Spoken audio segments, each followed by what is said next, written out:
That's very insulting to me. What exactly are you wearing? I'm sorry. You look like you have a swimsuit on to me. No, it's not a swimsuit, and I did not know this was a court day. You have not done anything, and you continue to break the law. The consequences are more severe, and in this county, I will hold you to those consequences. Before this courtroom session even gets fully underway, things take a sharp turn. And it's not just about the charges. We're looking at multiple defendants, repeated violations, and a judge who's clearly running out of patience. But what really sets this apart? A defendant walks into a felony hearing dressed so inappropriately, it immediately triggers a confrontation. And trust me, what follows isn't just about clothing. It's about accountability, repeated second chances, and what happens when the court decides enough is enough. Stay with this because by the end, you're going to see exactly how quickly things can escalate when respect for the court and the law starts to slip. And as I said, I have means to show up to court. I will be at court. I can't afford bond, but I can afford to come to court. This defendant showed up to a felony hearing dressed like she was 5 minutes away from a pool party. I'm not even exaggerating. Full bodysuit, barely court appropriate. And her excuse is that she didn't know she was actually in court. How do you not know you're in court when you're standing in front of a judge? You're facing real charges and you dressed like it was spring break. What do you guys think about this fashion statement? Let's go ahead and dive in. I want you at the podium. What exactly are you wearing? I'm sorry. You look like you have a swimsuit on to me. No, it's not a swimsuit, and I did not know this was a court day. I just told the lady back there that I'm not dressed properly for court at all. Really? Yes, you are not. I agree with that 100%. That's very insulting to me that you would come into my courtroom dressed like that. I apologize. I had no idea it was in as a visit and not a court day. So I was unaware that this was a court day because she wrote on the back of the car a visit. So it was never said that this was a court day. All right. This is case number 23-CR-40542, the state of Ohio versus Monique Smith. Ms. Smith, the court has received a report that alleges that you have violated the terms of your ILC. Officer, statement of the allegation, please. Yes, Your Honor. Ms. Smith has violated ILC condition number 1, and that on June 11th of 2025, the defendant pled guilty to and was sentenced for 1 count of OVI and 1 count of driving under suspension. This was in Middletown. And then on June 11th, the defendant pled guilty and was sentenced for another count of driving under suspension under a different case number, also in Middletown. On December 10th, 2024, the defendant pled guilty to and was sentenced for 1 count of driving under suspension, or under an OVI suspension under a case in Middletown. And on July 12th, 2024, the defendant pled guilty to and was sentenced for 1 count of driving under suspension. As well as ILC condition number 8, the defendant has failed to inform her probation officer of law enforcement contact after picking up a new OVI charge and another traffic offense on March 24th of 2025. Special condition number 16C, the defendant failed to complete drug or alcohol treatment as ordered on February 1st of 2024. Special condition 16D, the defendant has failed to complete mental health treatment as ordered on February 1st, 2024. Special condition 16E, to date, the defendant has failed to pay restitution in full as ordered on February 1st, 2024. And finally, special condition 16F, to date, the defendant has failed to obtain her GED as ordered on February 1st, 2024. Ms. Smith, do you understand those allegations? Yes, sir. You have a right to be represented by counsel. If you cannot afford an attorney, I will appoint one for you. Do you have the funds to hire an attorney? I do not. Do you want me to appoint you one? Yes, please. Mr. Mall's handing you an affidavit of indigency that you need to sign. Okay. Why is she not in custody? Your Honor, Ms. Smith, despite her noncompliance with court orders, she has continued to drug test negative, and she has appeared for order to reports after they were issued. All right, the court will find that you're indigent for the purposes of retaining counsel. The court will appoint attorney Roger Bouchard to represent you in this matter. Court finds that there's probable cause you have violated the terms of your ILC, and this matter is going to be set for final hearing. Ms. Smith, I don't know what you expect. Looking at your record, this is your first contact with the court, but I'm not sure what you've expected or what you have done in other courtrooms, but this is very different. I'm going to hold you to what I ordered you to do. Yes, so sir. you owe significant amount in restitution. It's $11,433. You have been on ILC for over a year. You have not done anything, and you continue to break the law. She's been on intervention for over a year, owes $11,000, and hasn't handled any of it. Not payments, not paperwork, nothing, but somehow she had time to put that outfit together. The judge isn't mad about fashion, he's mad that she's been treating his orders like background noise this entire time. The next time you meet, you better have a solid plan in place or you are going into custody. Do you understand me? Yes, sir. You owe $11,000 to the victim in this case. You don't seem to care that I've ordered you to do things. You come to court dressed very inappropriately. And I'm telling you right now, I don't know what your contact with the court has been in the past, but it's going to be different when you come in here to see me again. Do you understand me? Yes. Because the next time I see you, if you haven't done something, you are going into custody. Are we clear? Yes, sir. All right, that's all. This is, you step to the podium, please. This is case number 25CR42474, the state of Ohio versus Michaela Wells. Ms. Wells is before the court with her counsel, Mr. Niehaus, Ms. Tranter, on behalf of the state of Ohio. First off, Mr. Niehaus, with regard to your motion for intervention lieu of conviction, the court is going to deny that motion. Ms. Tranter. Your Honor, with the denial of that motion, it's my understanding that Ms. Wells is willing to change her plea to guilty this afternoon to a felony, the 5th-degree theft. All right, Mr. Niehaus, is that accurate? That is our understanding. All right, Ms. Wells, you're telling me your plea to the one count of the indictment. Before I get to your change of plea, I'm going to go over some things with you, okay? Yes. How old are you? 18. How far did you go in school? I graduated. So you can read and write? Yes. Are you a citizen of the United States? Yes. Has anyone promised you how the court would sentence you in this case? No. Is that this document says that you're entering a plea of guilty to one count of theft as a felony of the 5th degree. That carries a maximum penalty of 12 months in prison and a maximum fine of $1,000. The prison term is not mandatory. Do you understand the maximum penalty? Yes. Ms. Tranter. On or about October 28th, 2024, Warren County, state of Ohio, the defendant, Michaela Wells, did with purpose to deprive the owner of property, knowingly exerted control over that property without their consent. This was a theft from Ulta Cosmetics in Deerfield Township. The amount of the merchandise was valued at $2,483. Mr. Niehaus, anything on those facts? Waive and stipulate, Your Honor. Ms. Wells, did you hear the statement that she read? Yes. Do you admit and acknowledge what she said is true? Yes. And again, you understand all the rights you're giving up by entering a plea of guilty, the rights we discussed? Yes. What is your plea? Guilty. The court will make a finding then that you've made a knowing, intelligent, and voluntary waiver of your constitutional rights that we discussed. The court accepts your plea of guilty, and based upon the statement of facts in your plea, the court will make a finding of guilty. Now, Ms. Wells, I know you didn't come down here today this was an ILC hearing, so I am going to allow Mr. Niehaus to schedule this at his convenience over the next several weeks.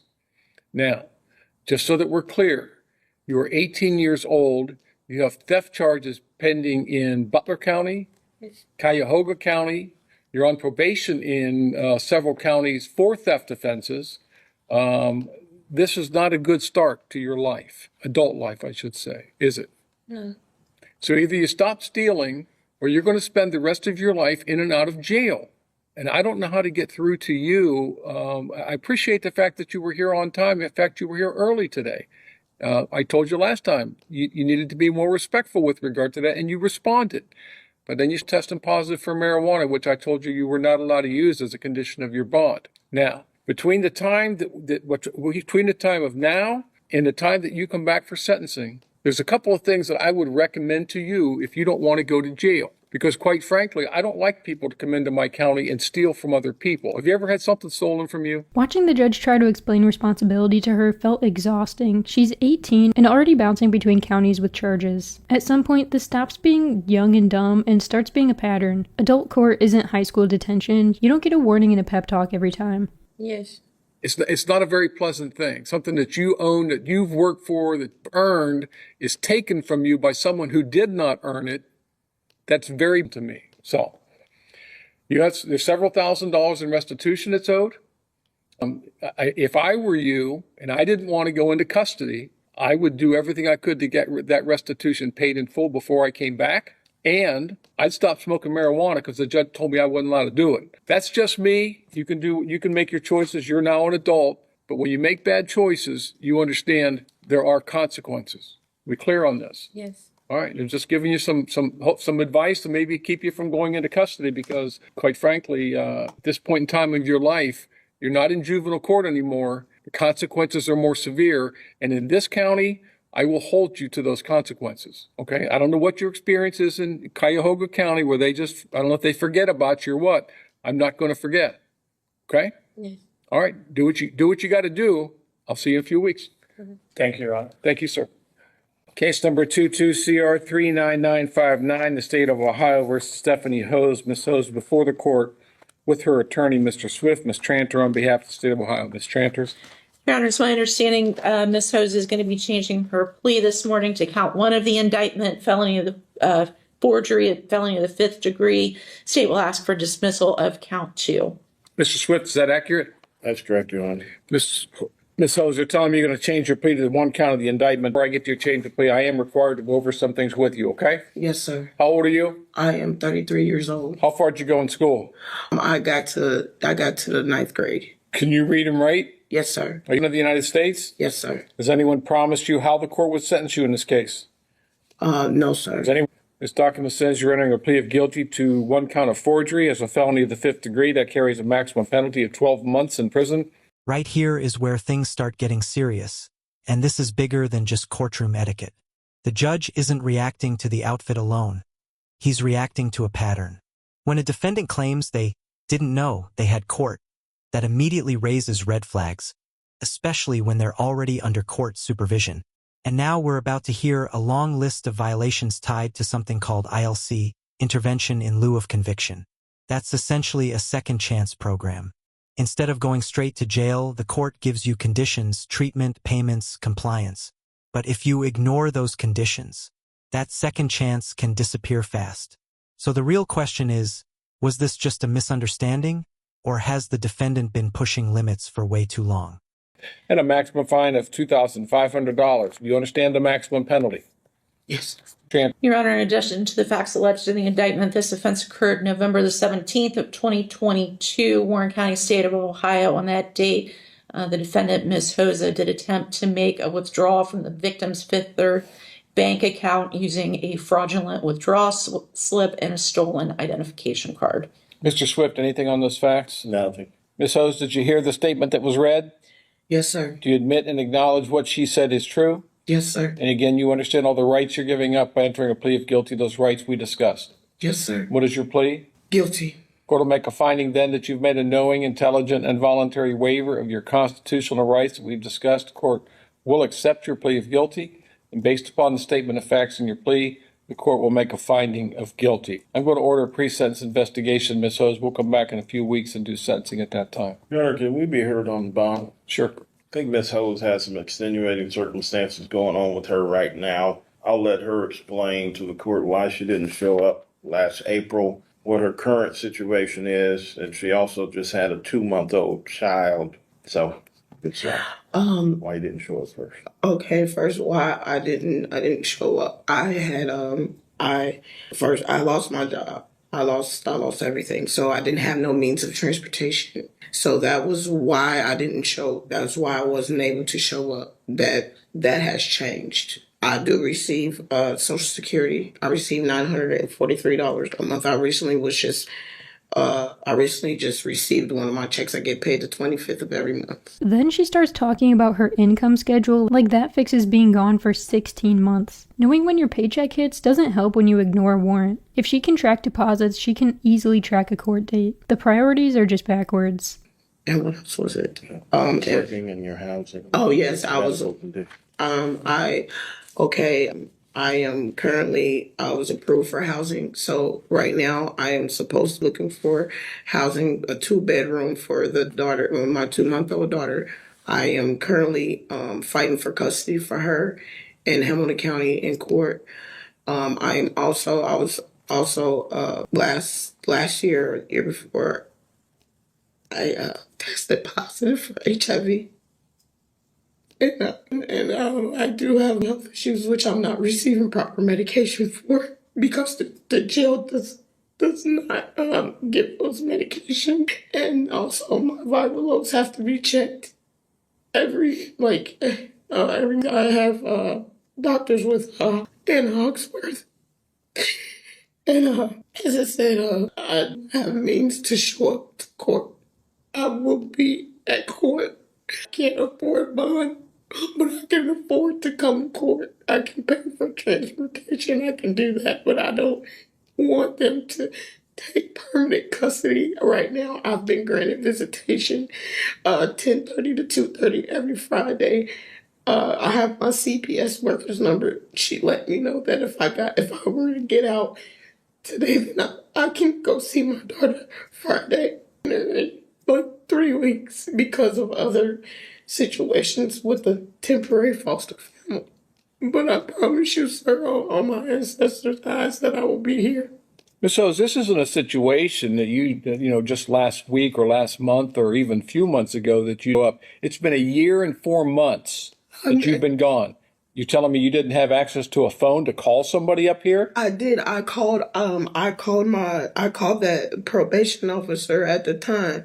Did you think that just going to... No, sir. Okay. No, sir. No. Look, first off, I'm not going to grant you a bond after having absconded for a year and 4 months from 5 months from your previous bond order. Second is there's no victim hasn't been notified of this today, so the request is denied. All right. This is still a statement. You're going to be held in the county jail pending your sentencing. I'll reconsider if Mr. Swift wants to file another motion and notify the victim in the case. I'll reconsider it, but at this point in time, you're going to sit in jail. That's all. Thank you, Your Honor. No bond. Man.